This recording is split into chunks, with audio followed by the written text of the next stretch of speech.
Hello friends, tricks for all students में आप सभी का एक बार फिर से स्वागत है। दोस्तों, आज के इस वीडियो में हम इंडियन पॉलिटिकल थॉट फर्स्ट के सिलेबस को देखेंगे। तो फ्रेंड्स, ये fifth semester political science honours का सब्जेक्ट है। इसके सिलेबस को आज हम समझेंगे, तो प्लीज़ वीडियो को एंड तक देखना ताकि आपके लिए ये सब्जेक्ट यूज़फुल हो, आपको समझ में आए। ये सब्जेक्ट काफ़ी कुछ बात करेंगे हम, प्लीज़ एंड तक देखना वीडियो को। तो कई सारी यूनिट्स हमें इसमें पढ़नी है, बट इसमें से जो पहली यूनिट है वो है पूर्व औपनिवेशिक भारतीय राजनीतिक विचार की परंपराएं। इसमें हमको 2 चैप्टर पढ़ने हैं। भारतीय राजनीतिक विचार की ज्ञान मीमांसा आधार। दूसरे चैप्टर में ब्राह्मणवादी, चारवाक, इस्लामिक, समकालिक, समधर्मी।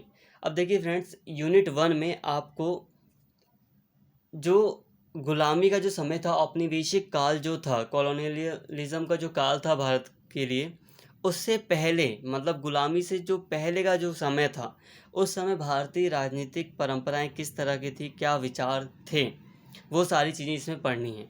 और इसमें राजनीतिक विचारों के अलावा इसमें ब्राह्मणवाद के बारे में पढ़ना है। ब्राह्मणवाद का मतलब एक तरह से हिंदू धर्म ही होता है। तो कोई नहीं, जब आप पढ़ेंगे तो आपको समझ में आ जाएगा। इसमें आपको ब्राह्मणवाद के बारे में पढ़ना है। चारवाक, चारवाक एक विचारधारा है, तो इसके बारे में आपको पढ़ना है। जैसे कि बौद्ध धर्म, जैन धर्म, इनकी कोई अपनी अपनी कुछ विचारधाराएं थी ना। जैसे कि जो जैन धर्म था वो सभी चीज़ों में जीवन देखता है, सभी चीज़ों में मानता है कि जीवन होता है। तो उसी तरह चारवाक भी एक तरह से आप छोटा सा धर्म कह सकते हैं। इसके भी कुछ फॉलोवर्स थे, तो चारवाक को आपको पढ़ना है इसमें। इस्लामिक और समकालिक समधर्मी, और जो दूसरे संबंधित धर्म थे उस समय चारवाक से के ही समय, उसके बारे में आपको पढ़ना है। जैसे कि श्रमिक ट्रेडिशन वगैरह था, उसके बारे में आपको इसमें पढ़ना है। यूनिट 1 थोड़ी सी कंफ्यूजिंग है। जब वीडियोस बना दी जाएगी आई थिंक तब आपको काफ़ी बेटर तरीके से समझ में आ जाएगा।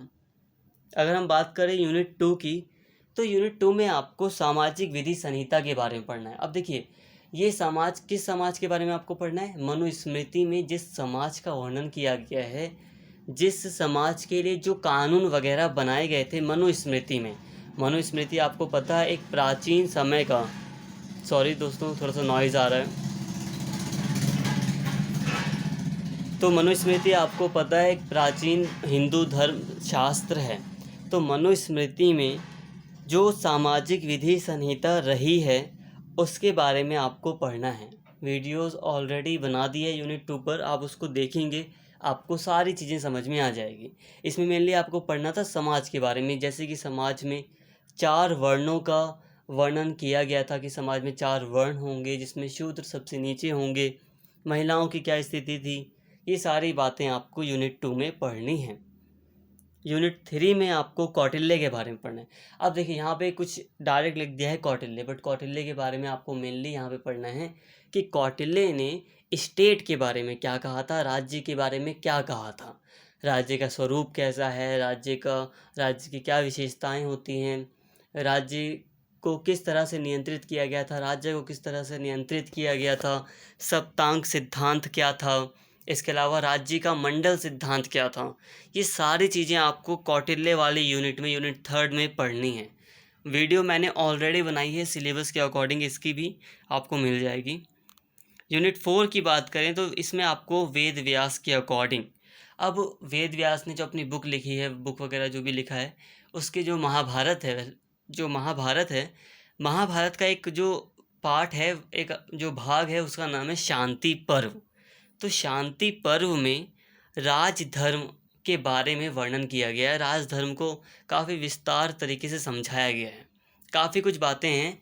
तो यूनिट 4 में आपको शांति पर्व के अंतर्गत राजधर्म के से संबंधित जो भी बातें की गई हैं, वो सारी बातें आपको यूनिट 4 में पढ़नी हैं। यूनिट 5 की बात करें तो यूनिट 5 में आपको दीघ निकाय के अंतर्गत राजत्व का जो सिद्धांत बताया गया है उसको पढ़ना है। अब देखिए, बौद्ध धर्म के जो ग्रंथ हैं, त्रिपिटक वगैरह जो ग्रंथ रहे हैं बौद्ध धर्म के, उसका एक अध्याय है अगाना सुत्त। उसी में एक दीघ निकाय करके एक टॉपिक है, एक उसका छोटा लेसन कह सकते हैं। अब इस दीघ निकाय में राजत्व के सिद्धांत का वर्णन किया गया है कि जो राज्य था, जो राजा था, उसका उदय किस तरह से हुआ, वो किस तरह से समाज में स्टेट स्थापित हुआ। बौद्ध धर्म के अकॉर्डिंग ये सारी की सारी बातें आपको यूनिट 5th में पढ़नी है। बौद्ध धर्म के अकॉर्डिंग राज्य के सिद्धांत को, आपके राजा के सिद्धांत को यूनिट 5th में आपको पढ़ना है। वीडियो मैंने बना दी है, आप देख लोगे, आपको क्लियर हो जाएगा। अब बात करें अगर यूनिट 6th की, तो यूनिट 6th में आपको आदर्श राजनीति के बारे में बर्नी ने, जियाउद्दीन जो बर्नी था, जो सल्तनत, जब दिल्ली के सुल्तान हुआ करते थे उस टाइम पे 14वीं शताब्दी के आसपास का जो टाइम था, उस समय बर्नी था। तो उस समय बर्नी ने राज्य के संचालन के लिए कुछ राजनीति से संबंधित, आदर्श राजनीति से संबंधित अपने विचार प्रस्तुत किए थे अपनी बुक में, अपनी किताब में, ग्रंथ में। तो उसको आपको पढ़ना है, इस पर वीडियो बना दी है मैंने। अब जो 7th है अबुल फजल। अब अबुल फजल ने राजशाही से संबंधित क्या बातें कही हैं, राजशाही के सिद्धांत को, मतलब उन्होंने क्या, किस राजशाही के सिद्धांत को प्रस्तुत किया है, वो सारी चीज़ें आपको इसमें पढ़नी हैं। अबुल फजल आपको पता ही होगा, अकबर के बहुत गहरे मित्र थे, उनके बहुत सलाहकार थे और राइटर थे बहुत अच्छे। तो इनके बारे में आपको पढ़ना है, राजशाही के सिद्धांत को मेनली। अब यूनिट 8th में आपको कबीर के बारे में पढ़ना है। जो समन्वयवादी नीति है, कबीर ने जो एकता की बात कही है। अब कबीर ने क्या कहा है कि हिंदू मुसलमान दोनों ही धर्मों की जो कुरीतियाँ हैं, उसने उनकी आलोचना की थी और एक समन्वयवादी, एक सामंजस्यवादी नीति का वर्णन किया था। अब उनके जो विचार थे, इसको आपको यूनिट 8 में पढ़ना है।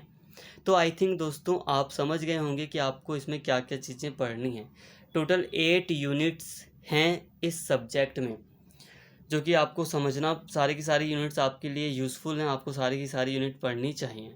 तो जल्द ही कोशिश है कि सभी यूनिट्स पर आपको वीडियो दे दी जाए, और हो सकता है जल्द से जल्द मैं वीडियो बना भी दूँ। तो फ्रेंड्स, तो आज आपने सिलेबस को समझ लिया, तो यहीं पे वीडियो को स्टॉप करते हैं। तो अगर आपको वीडियो अच्छी लगी हो तो प्लीज़ चैनल को सब्सक्राइब कर लें और इस वीडियो को ज़्यादा से ज़्यादा शेयर करें, लाइक करें। Thank you.